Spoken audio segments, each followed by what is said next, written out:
Good morning, everyone. Hello. Lorie and Adrienne.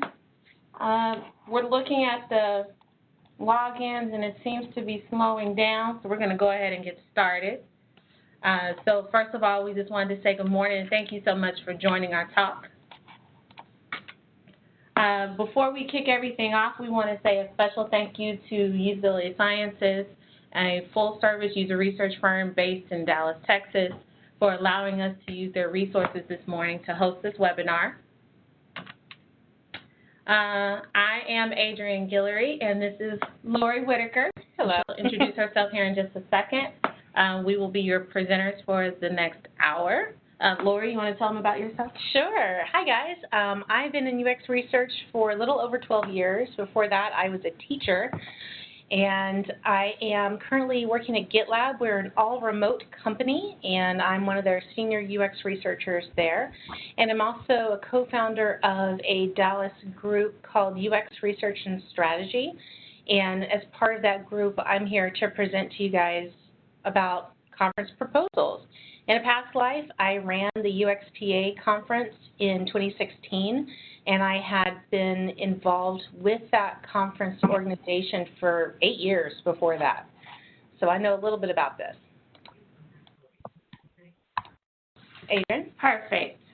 And I am Adrienne Guillory. I've also been in research for quite a while. I kind of took a detour somewhere along the way and stumbled upon design thinking for me, which is research as well as facilitation. And then I was brought into Usability Sciences as the director of design thinking. I am also one of the co-founders of a group out here in Dallas called Dallas Black UX. And my involvement with conferences actually came from working with Lorie when she was when she was working on the conference in 2016. So we'll get into it. Okay. So we also want to send special shout outs to our organizations. Yep. So UX Research and Strategy is a local group, but sometimes we do things like this that can reach all around the world. We're dedicated to teaching and exploring topics related to user experience research and strategy, hence the name. Our goal is to make those topics both approachable and actionable by making sure that our attendees come away with concrete examples of how to implement research and strategy methods. And Dallas Black UX is a group of a whole list of people. Designers, researchers, developers, because they too should care about UX, content strategists, managers, recruiters, the whole lot. That group was designed to be able to foster positive relationships within the UX community. And our goals are to network, educate, and grow, hence why we also participated in this particular topic. So we will go ahead and get into it. So the reason why you get Lorie and I today, this has actually been something that we've been thinking about for quite a while. As you can see by the groups that we support, we care a lot about this particular industry. We care a lot about our field. We also care about growing each other. And when we look at some of the conferences, there's definitely, we're definitely lacking in people of color and women. And then in some conferences, you start to see the same people all the time. Part of that seems to be that there is some sort of kind of confusion, concern, fear around even submitting the proposal. So I like the word Lorie uses. We wanted to demystify this process and share what is actually going on in the conference submission process. What are some of those mistakes that often hurt submitters? And then Lorie's going to get into what are some of the things that you need to even think about when you're considering doing a conference. Okay. So if you will, make sure you mute your phone when you join. That'd be great. All right. So first things first, right? How do you even know that you have a topic? How do you pick a topic, right? There are some people who constantly dream of topics. There are other people who have to be prodded a little bit. So here's what you might want to consider. So, what are you personally interested in, right? What are some of the things that you're always looking to hear more about, you're always reading about, constantly following, looking for more information? If it's something you're interested in, chances are other people are interested in it as well. What are some of the trends? What are some of the successes? This story isn't often told a lot, but what are some of the failures that you have experienced or things that have gone wrong in your organization? And then how would you have changed that? Always some case studies. There are existing methodologies that people are doing new things with. There are some old methodologies that people tend to forget about that you might be able to repurpose. And then some conferences even give you certain themes and topics to consider. So that's how you look for or would identify the topic you might want to speak on. Okay?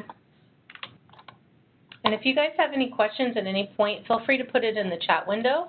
We're watching as we go. Absolutely. So once you figure out what you want to talk about, repeat that process. So you do have the opportunity for most of these conferences to submit more than once. So you may have different topics. You may have different submission types. I would ask that you not try to use the same topic over a different topic or submission types or presentation types.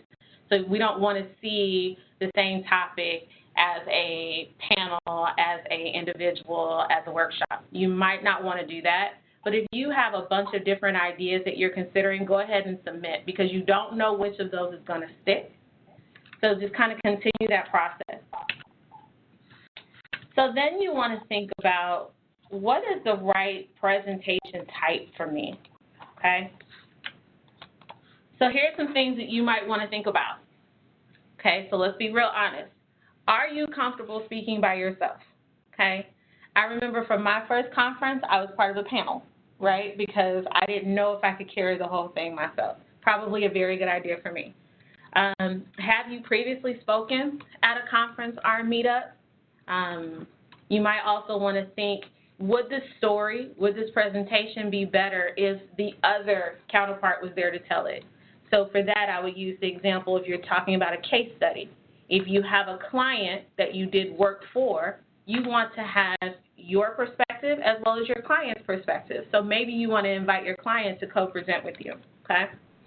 The next one is, do you know some really cool people, right? So last year before I think it was, I hosted a panel with some managers in the UX space to talk to people about what to expect, how to get their portfolios together. So that was 4 or 5 different people that I thought would be good on stage, right? I just did the heavy lifting for them.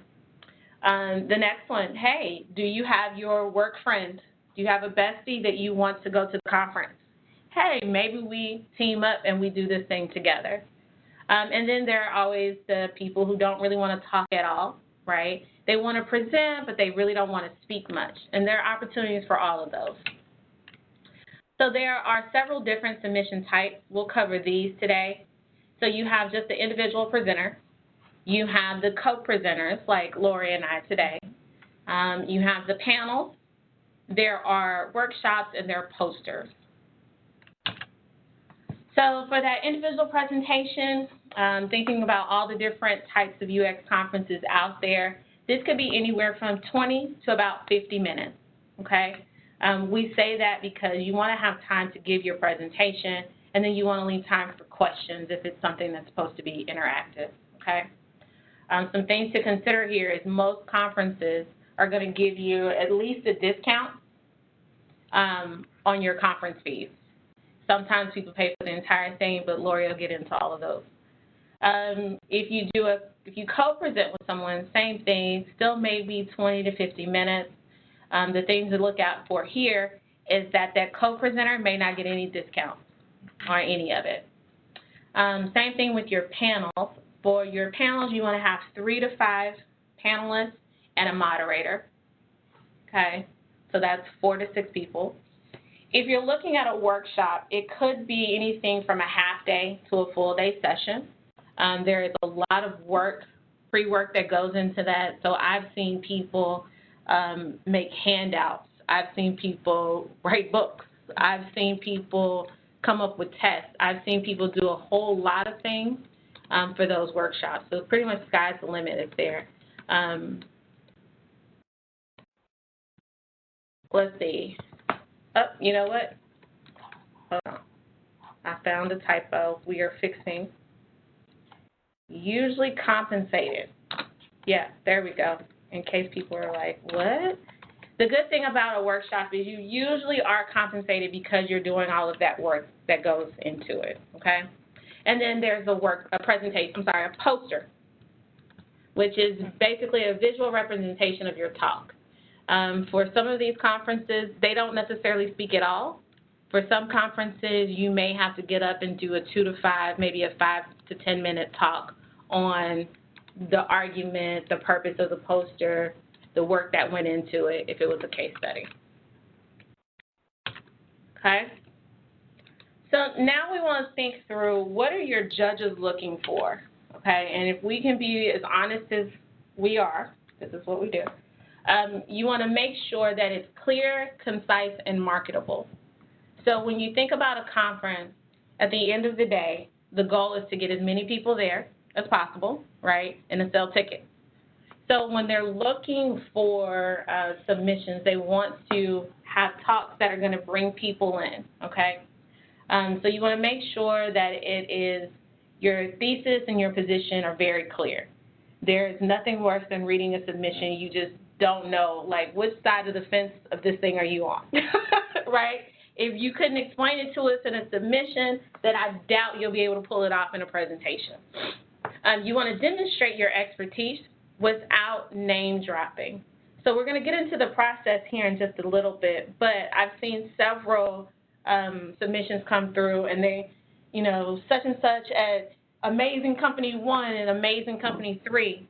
That's not very helpful in terms of determining whether or not this is a good submission. So your submission should be able to stand on its own without that, okay? I cannot stress this enough, and you'll hear this again in this talk. Make sure it is grammatically correct, okay?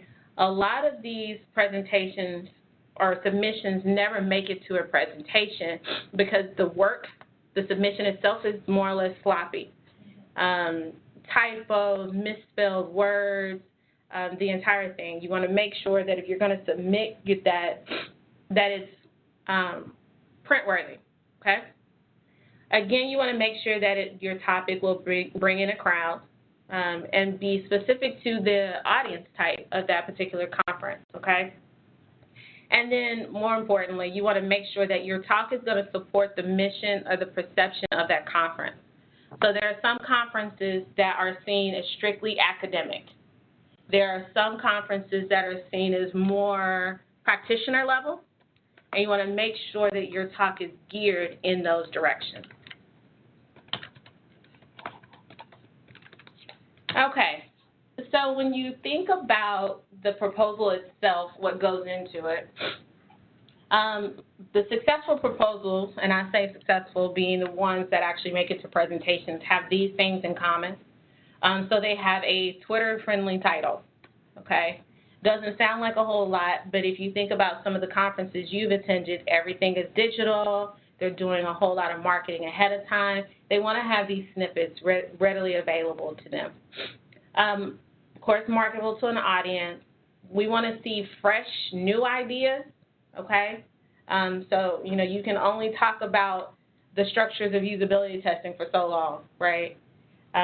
You want to make sure that it's well-structured. Again, when that person goes in to review the submission, your argument needs to be clear. How you want to do the talk needs to be clear. You don't want anyone trying to guess on your behalf what you intended to say or do. And then, of course, grammatically correct. So thinking about the parts of the proposal, I know the first few times that I went in to do some of these, it wasn't really clear to me. But now, having been a reviewer for several years, it makes more sense.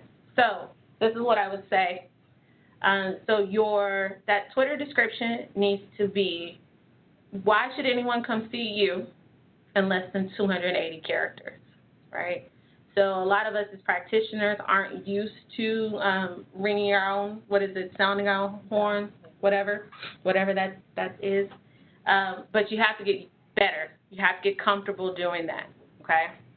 The next one is the bio. Again, something that we're typically not comfortable doing, but you need to be able to express to other people who you are, right? What experience you have in this space, and ultimately why they should come see you versus going to an equally interesting talk across the halls.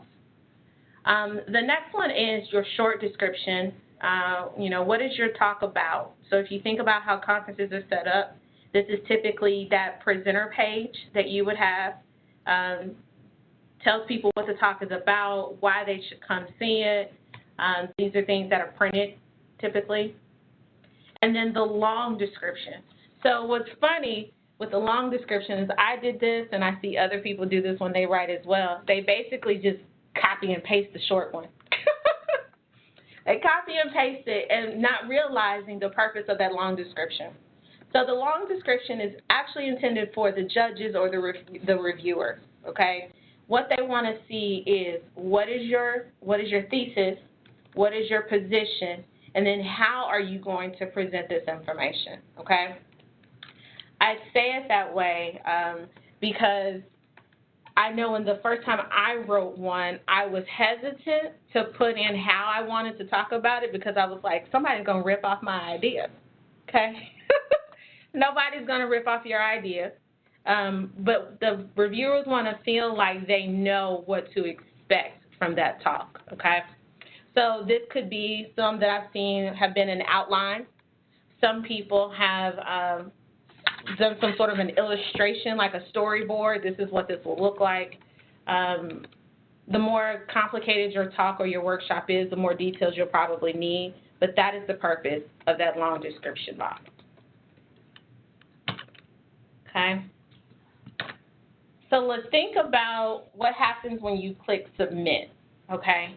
So couple notes that I want to make here is every conference does not follow this exact review process, okay? Specifically, they may skip steps 1 and 2. So we'll talk through what the steps are.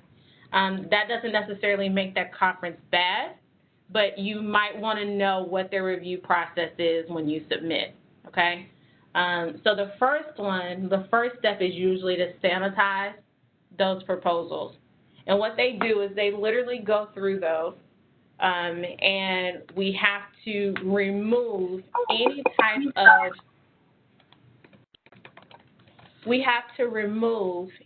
type of data, language that would identify you, okay? So if Lorie was submitting, if Lorie said, Lorie the Awesome at GitHub, we would have to take out Lorie and we would take out GitLab, thank you. We would have to take both of those out, okay? So when you're thinking about a submission, going back to the example I gave earlier, if the core of your submission is talking about company names, college names, job titles, name dropping, just know most of that is redacted before anybody sees it, okay? So then you're not really left with much. So you want to make sure that when you're thinking about the parts, you have all of the necessary data in there so that the reviewer makes a good decision, okay? Next, after everything has been sanitized, it's going to go to a team of reviewers. So depending on the size of the conference, you may have a few reviewers, you may have 1, you may have 100, I don't know always. But what they're doing is those individuals are going through the submissions. They get a heap of submissions. They read them, and what they're looking for is all the things that we talked about previously. So is this well written? Is it clear? Is this something that people would want to come to, right? Does this represent us well as a conference? And they give it a score, okay? That score goes into, there's an average of that score, right? And then it goes into this next step where I'll say topic chair, for lack of a better word right now, a topic chair or someone kind of responsible for those heaps will go through And honestly, y'all, they're probably going through that Excel spreadsheet, sorting it, and just looking at the highest ranked ones and making their decisions from there, okay? There's usually way too many submissions and not enough time to go back and make sure that that one that was ranked a, 2.5 by 50 people, right, really deserves another chance. It's not going to happen. So thinking about some of the things I shared earlier, you want to make sure that you're getting those basics in there, right, so that you get a high score. So that reviewer will then go and read the ones that are high scored and then make their decision. So for me in the past, what this looked like is I had to put together a list of the topics that I thought would represent the conference the way we wanted to, would offer the topics that were interesting, that would draw a crowd. Again, to this point, everything is so sanitized. I don't know who these people are, okay? Then you go into step 4, which is I now have to share my recommendations with somebody, whether that's a board, whether that's the conference chair, whether that's another organization within that process, and say these are the ones that we want, that I think we should do, that we should make an offer to, okay? They then go and they're having, they have 4 or 5 people just like me reporting to them, and they have their recommendations, okay? At some point, they put all of these recommendations together and make that final decision. At that point, yes, they are, that group, that governing body, can unsanitize those submissions. They can see, do we know this speaker? Have they spoke before, okay? If they spoke before at our conference, can we go pull their previous scores from when they spoke here before, okay? Do they have a good reputation? They can start to fill in some of the story, the color that we don't have prior to this stage. So they make the selections. Some of them may be, we may have somebody who has 4 or 5 talks, and we want them all. They're going to send those notifications out, those acceptance letters out. But there may be some contingencies. So maybe your Twitter description is not nearly as exciting enough. We need you to change it. Maybe your title doesn't really make sense for the content that you said you're going to present, so you might want to rework that. Or maybe it's just a really, really long title, not interesting. Maybe you want to try that. Y'all, please don't take that offensively. It is not that they don't like your work. Essentially, they're telling you you're in. Now, they need you to make some changes. If it's something you just absolutely disagree with, then you just don't have to do the conference. That's completely up to you. But that is not necessarily to say that you did anything wrong. It's saying here are some opportunities of things that we think you can do to improve this for the conference, okay? They send out the notifications. They, at that point, if you receive an acceptance offer, then your job is to get them the information. So there's usually paperwork that you need to sign. There's usually a time and date that they offer you. If there are any contingencies, they'll have that, and then it's your responsibility to get that back in a reasonable amount of time, okay? I've seen some people show up about 2 weeks before the conference. It's like, honey, sorry, we have continued on without you, so make sure you get your part back in a reasonable amount of time, okay? Let's see. Okay. Did I leave out anything, Lorie? I don't think so. I'll cover some of this a little bit more in depth in a couple of my slides. We do have a question from Marcella about having the slides and the video being available. Of course. We are researchers. We love to provide things to people. We will send out a link. Give us about a week to put it up, and we're going to shoot to put it up on a YouTube channel and send you the link there, but we'll also include a PDF of the slides as well. So you'll have access to all of that. The YouTube channel will most likely come with a password because we want it to be secure for those of you who took the time to watch today. And then we will probably make it public in about a month. All right. So, lovely job, Ms. Adrienne. Now I get to take you guys through the challenging part of picking a conference or more to submit to. There are so many out there, and if you're not even talking just UX-focused ones that you could present your talk to. You could present to a product conference, a internet retailer conference, a developer conference. Like, there are so many different types. So where do you even start? The best places are these.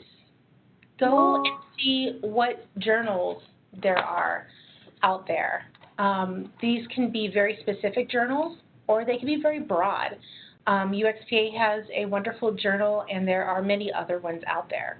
Go to your meetups. Go to your local groups, local events. Is there a user group for a product that you're interested in talking about? Go there and see what's shaking, what's happening, what are they talking about, what are the questions that they have. What conferences did they go to?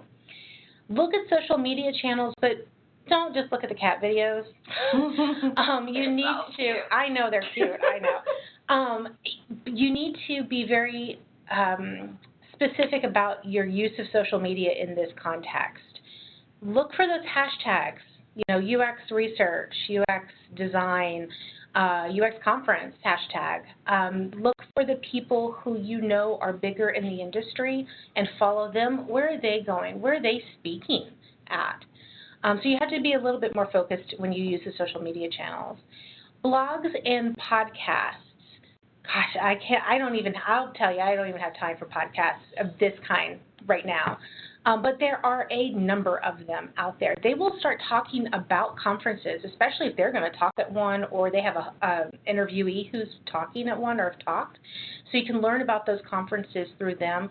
You can read about their experiences at those conferences if you're not sure the caliber of the presentation, how good the food was, whatever it is that you're wondering. Those are great sources of information. And if you're lucky enough to go to a conference, even if you're not speaking, talk to the other attendees there. Find out where have they been, what do they enjoy. One of the conferences I'm attending in October is the largest Canadian UX conference, Canucks. I found out about it from another researcher who came here to Dallas from New Zealand, and we just had breakfast. I would have never heard about it if I hadn't just talked to her randomly. So work those channels and associations. All right. So now that you've narrowed down a list of conferences that you might want to work real hard and submit some talks to, does the conference itself suit the work you want to present? And Adrienne touched on this a little bit already, but here I want to get a little bit more in depth with it. So a theme. Sometimes conferences have themes, sometimes they do not. When I headed up UXPA in Seattle in 2016, I purposely did not choose a theme because I wanted to make sure we got a wide range of talks, and we did.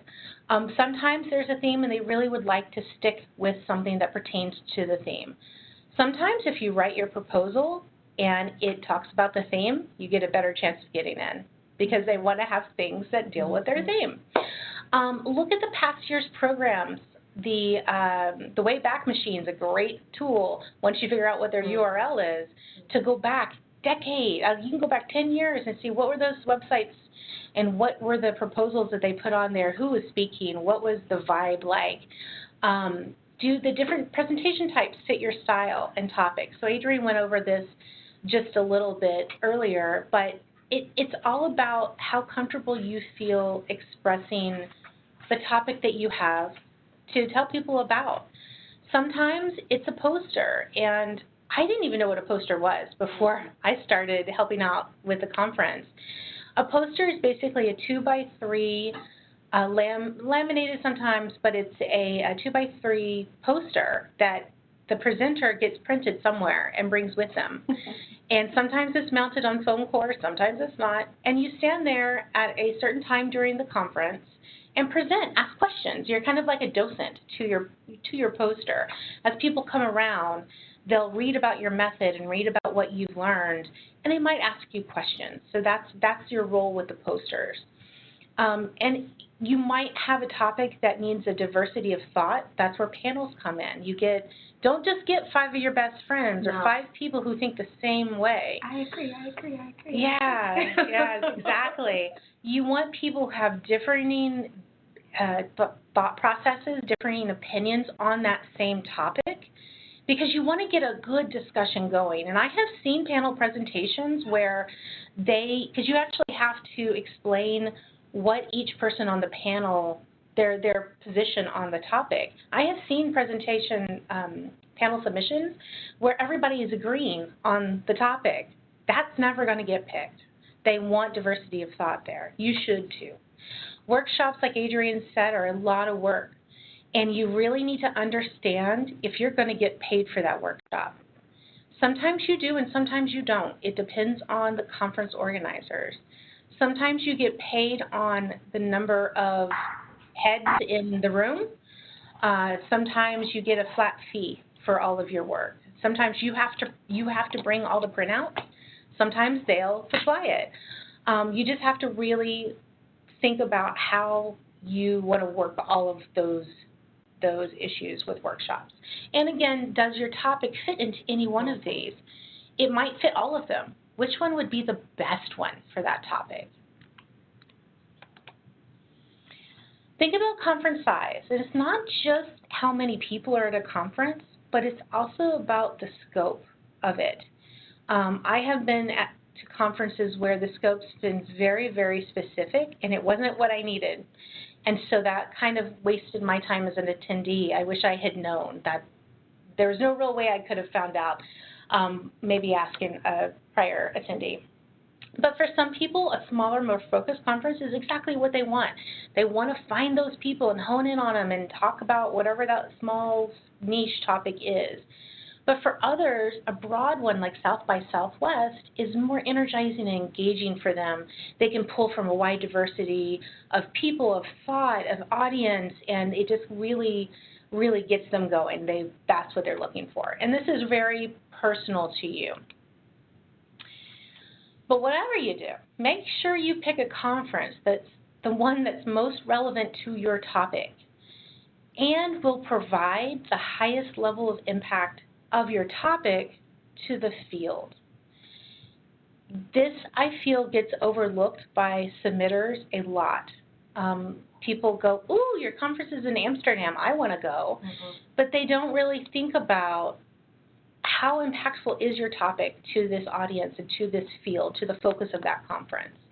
The more impactful it is, the higher your chance of getting chosen to speak at that conference. Are you talking to a specific audience? Well, that conference better provide them, otherwise you're talking to nobody who cares. Are you going for citations of your work? Do you want people to cite your work in their work? Make sure you're going to a conference that supports that. Not all conferences are with an academic bent. Some of them are much more practitioner-based. And sometimes you just want to go to a prestigious conference that'll look good on your resume, and that's okay. There's no judging here. But just keep those things in mind to increase your chances of getting chosen and increase your satisfaction with presenting while you're there. Because if you're bummed out that your talk's not very popular or you don't have very attentive audience, look back at those choices and see how you've chosen things, because I guarantee you did not choose wisely with some of those options. And here's a really good guiding tenet when trying to find a conference. If you find one that's just based on its focus alone, you're going to run the risk of ending up at a C-tier venue full of people who are there for the food and the location and not the conference content. How many times have you been to a conference in a cool city and you're like, I'll go to one session, but then I'm out the door and I'm doing things in town because that's really why I came here? That's not doing a service to the presenters who are there. And if you're going through all this trouble to get chosen at a conference, you really do want to make sure the audience is very interested in what you have to say. And it's also good that the food's good, but that shouldn't be the main thing that they're there for. And I like a good location too, but I'm there for the conference content. All right, the other thing you need to look at is the conference logistics. And this is more about where is it in the world? Where are you in the world? Yeah. Do you have to take time off to get there and come back? Do you need to get your kids out of school to come with you? Or what other considerations do you need to have? Yeah. Do the speakers get a free ticket? Sometimes they do. Sometimes they don't. As Adrienne mentioned earlier, most of the time co-presenters are not treated equally. The submitter is treated as the main presenter and usually gets the concessions. So if there's a free ticket, they will offer it to the submitter. If there is a discount in ticket price, they'll offer that to the submitter. If there is a workshop that you're submitting with co-presenters, they'll offer the payment to the main submitter of the workshop. Now, you may be able to work it out amongst your co-presenters to figure out how to share this windfall. Sometimes you can't because it's only coming to you and it's a free ticket. What are you going to do with that? Sometimes you don't get anything except for, thank you so much, we can't wait to see you. If it's important for you to get help to attend these things, don't be afraid to ask. Of course, be respectful and polite. Tell them why. You don't have to give them your life story, but tell them why you might need some assistance to attend. One of the biggest issues in getting more diversity at conferences is financial assistance. Yeah. They may not be able to afford to go or be able to take the time off to go because of other circumstances. And I firmly believe that everybody needs to be aware of this, and the more that we can communicate that to the conference organizers in a respectful manner, the better response we're going to get over time of conferences providing concessions to speakers to get them there and to support their careers. Yeah. So you've done all this hard work. You sweated. There might be some blood on your keyboard.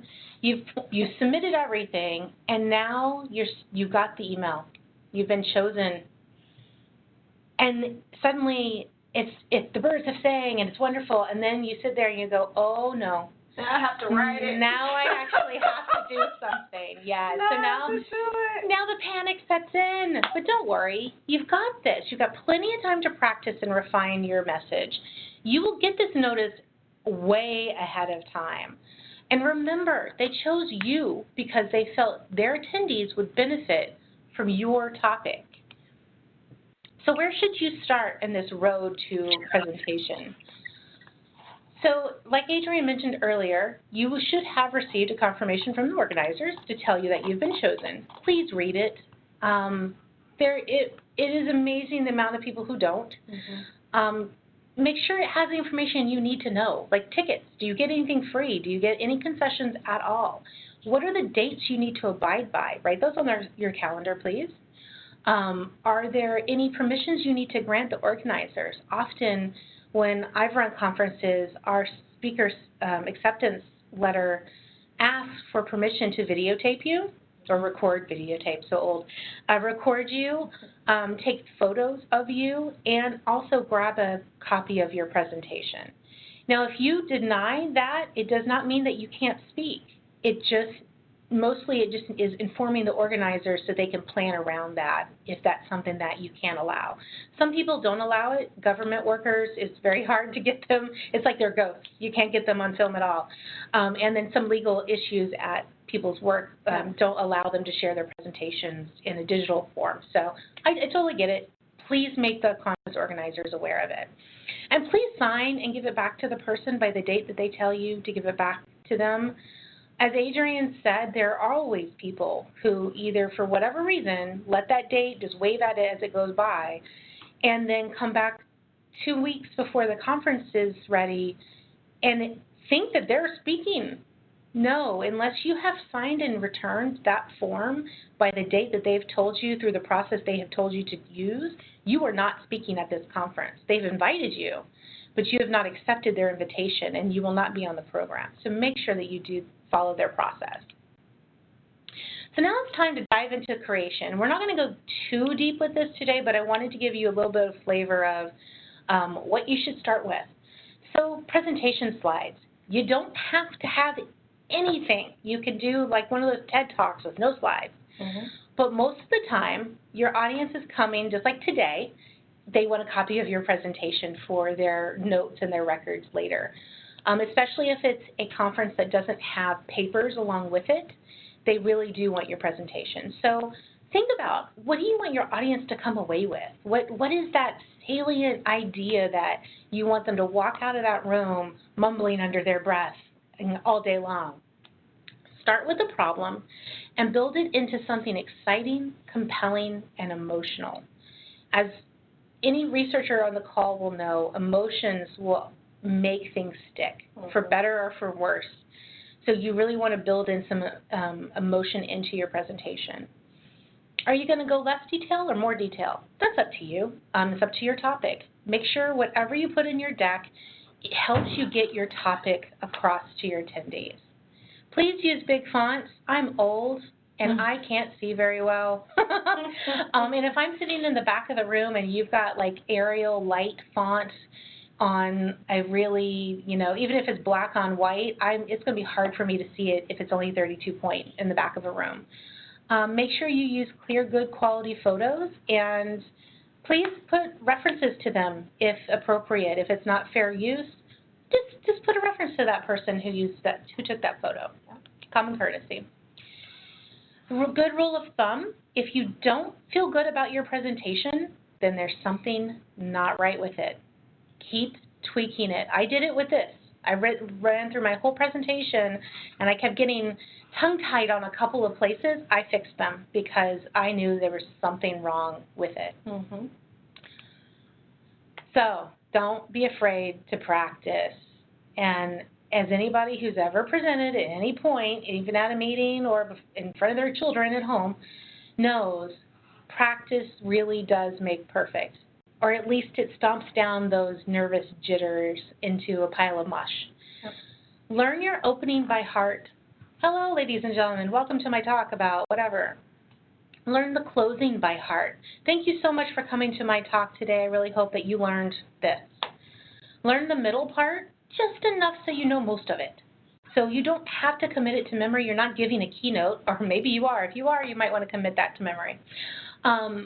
But you just need to know enough so when you see the slide, you know what you're supposed to be talking about. And use a clicker. Amazon sells them. They're about $15, $20. Bring your own and time your presentation. Make sure that you have enough time to get through your content and leave space for questions at the end. Can I ask you a question on this one? Yeah.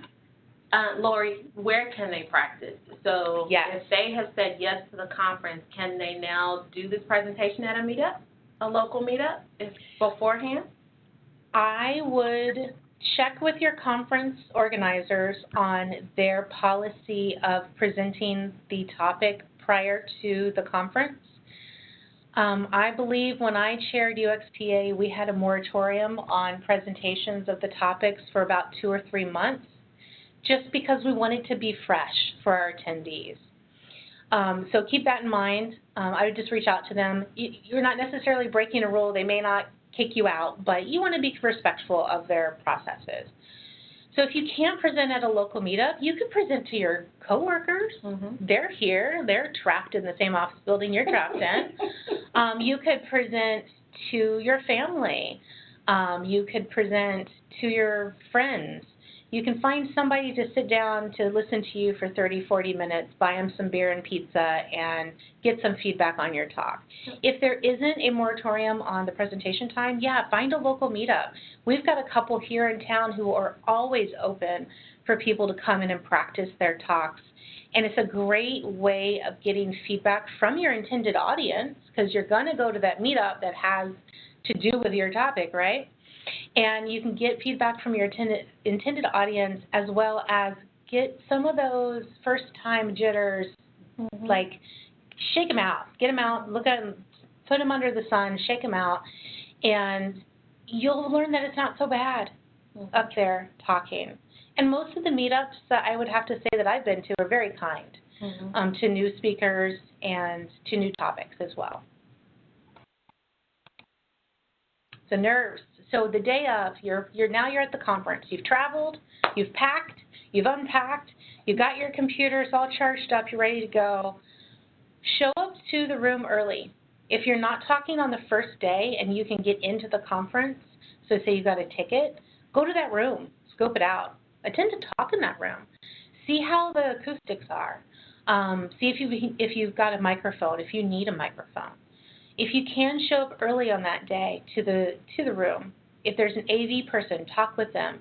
Check to see if your computer can get online and hooked up correctly. Make sure to have some water or a beverage of your choice that you can sip as you give your presentation. But remember, you're not a fish out of water. You just need the water in case you become dry and you're talking too much. And before the conference happens, figure out what calms you and do it on that day of your talk. For some people, it's a run around the park. For some people, they just want to sit silently and meditate for a little while to calm and center themselves. And for other people, they do handstands in the corner. I have seen people do this before presentations. So it's whatever calms your nerves, practice it that day of your presentation. When you're up there, own it. This is your time. It's your time on that stage, nobody else, except maybe if you have a panel or a co-presenter. But it's your time. Remember to pause. You don't, anytime somebody gets up and speaks in front of an audience, unless they're really like they do it for a living, you're going to be a little nervous. Nervous tends to make people talk faster than they normally do. You should have learned this already if you practiced, and somebody should have told you either to slow down or speed up, depending on what your problem is. Mm-hmm. But remember to pause when you're taking time to present. You want to make sure the information soaks in. So stop and let people take that statement in a little bit before you move on. If you make a mistake, don't apologize. Just keep going. They don't know you made a mistake. That's the best part about this. They've never seen this before. You have no idea. Try not to read your slides. Adrienne and I have been doing a really good job of that today. We're using the slides as talking points. It's a great reference for you later as notes, but we're not just reading the information on the slides to you. And make sure you have a little fun. You worked hard to get there, and you really want people to listen to your topic, and just kind of relax and have some fun with it. Dealing with questions. People always ask questions, and you want them to, right? You want to have an engaging audience with you, engagement with the audience with you. Let the person asking the question finish before you start to answer. I know we've all been in those meetings. Repeat the question for the wider audience. Unless there's a runner with a microphone, you're the only one with a microphone, and most people won't be able to hear the person asking the question. And if you don't know the answer, just say you don't know. Just say it. It's okay. Nobody's coming to this conference expecting everybody to be expert at everything. They're there to get your thoughts and opinions on things. And if you don't have an answer, just say you don't know, and that is just fine. And questions are a good thing, y'all. When they ask questions, that means they were listening, they were engaged. Mm-hmm. Even if they are challenging an idea or a thought, right, you want that open discussion, right? Yeah. And, in fact, we have a question from Natalie, and her question is, what are our recommendations for getting meetups to allow you to speak? Ask them. Yeah, it's not that hard, but you do realize that meetups might have a calendar, and they may have things scheduled already. So if there's a conference that you're shooting for and you want to be able to practice sometime before the conference happens, you know that calendar, so reach out to them and suggest a time or give them a couple of different times and dates that might work for you, and just say, hey, I'm Natalie. I have been to your meetup, or I'm interested in attending your meetup. I have a conference talk that I'm working on for XYZ conference. It's directed to people who like to paint unicorns on paintings. Your meetup group does too. Do you think it'd be okay for me to present my topic on any of these dates? And through Meetup, you can actually email the organizer, super easy. Eventbrite, I'm not sure if it's as easy, but I think you can still email the organizer as well. So don't be afraid. Like I emailed a couple of Meetup people myself for a workshop we're doing here in Dallas in October. And I was like, I don't know, should I be doing this? I don't know these people. They were super nice. I mean, I email people in Florida, so I wouldn't hesitate to do that. I would also say go ahead and have your deck ready and make yourself available to these meetup organizers and say, hey, if for some reason your speaker can't show up, then I'm ready to go. I've done that for a few people. I knew I had something that I wanted to practice.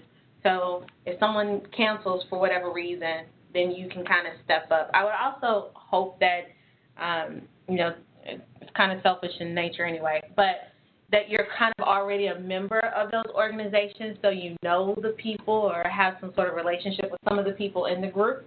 So that way, there is this kind of open flow of communication. Okay? Lorie and I still have a few moments. Do we have any other questions?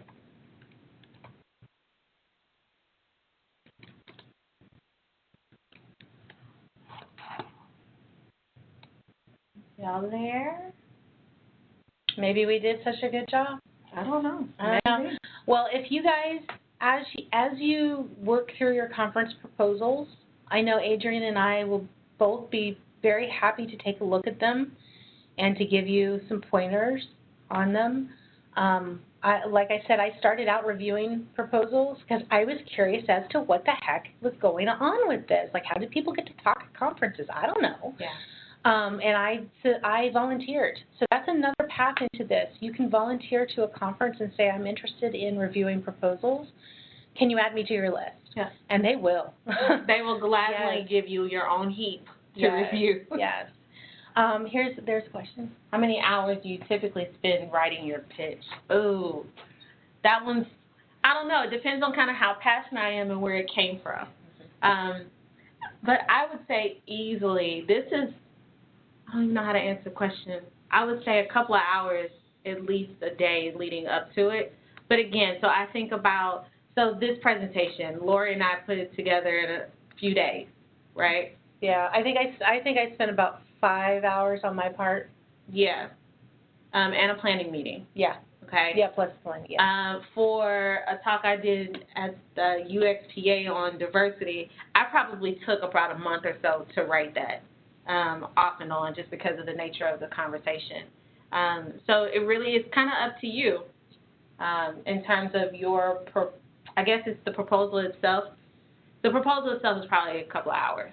If you've done the research already, you already know what you want to write about, and you kind of have a good idea of what's going to go into it. Yeah, I wouldn't expect to sit down and knock it out. Mm-mm. I would encourage you to ruminate. Mm-hmm. Like, pick a couple of topics. Ask people if you don't know where to start. That's always my problem. Absolutely. I don't know where to start. Absolutely. Ask other people, what do you want to hear about? What do you want to learn about? And have those questions written down, topics written down. Think about them. Sit with them for a few days. See which ones you keep coming back to, because that will indicate the ones that you feel strongly about. And then from there, just start a brainstorm. Get a whiteboard. Get a sticky note out. Start a brainstorm about the things that you think might go in that topic. And then from there, you can kind of coalesce it a little bit more into what you submit to people. And one of the things Adrienne talked about a little bit was, what is it that you are submitting? All the people need is an outline. Yeah. Do not send your slides. Do not send pictures. They never render correctly in these systems. Just give me an outline that will tell me what the topic is. What are the things you're going to cover that topic, and why? That's all they really, really need, plus that description, the long-form description. Yeah. You don't actually have to have the whole presentation written before you submit. I did not know that. And most people don't. Yeah. A lot of people don't have it all the way written out unless it's a repeat, a presentation that they've presented somewhere else, in which case it might have already been written out. Mm-hmm. Yeah. So there's another question before that. And then to add that question, though, feel free to share it out with people. So, as you can tell, Lorie and I have been working together for a long time. So I have Lorie, I have a whole network of people that when I'm putting together some kind of proposal, I'll send it out. Hey, can y'all kind of look this over real quick? Tell me if this is making sense. Is everything clear? Is this even something you might want to even be interested in? Okay, so the next one, there was one before that. There's a question. Go up, go up. What was the outcome in your career for your effort to speak at a conference? You. So for me, it was a lot of networking opportunities. I think a few times in a few job interviews, my speaking at conferences actually did come up. I think for specifically around the design thinking facilitation, I spoke at UXPA in Toronto on, the sprint process, the 5-day sprint. And so in that regard, it demonstrated my expertise in that space. I can't say monetarily that I have benefited from any of these conferences, but for me, it has been growing my network, which is invaluable, right? So that's the biggest thing for me.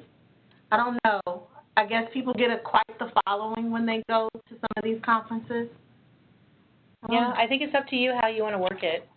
Yeah. It depends on kind of how you show up and what you want to get from it, I would imagine.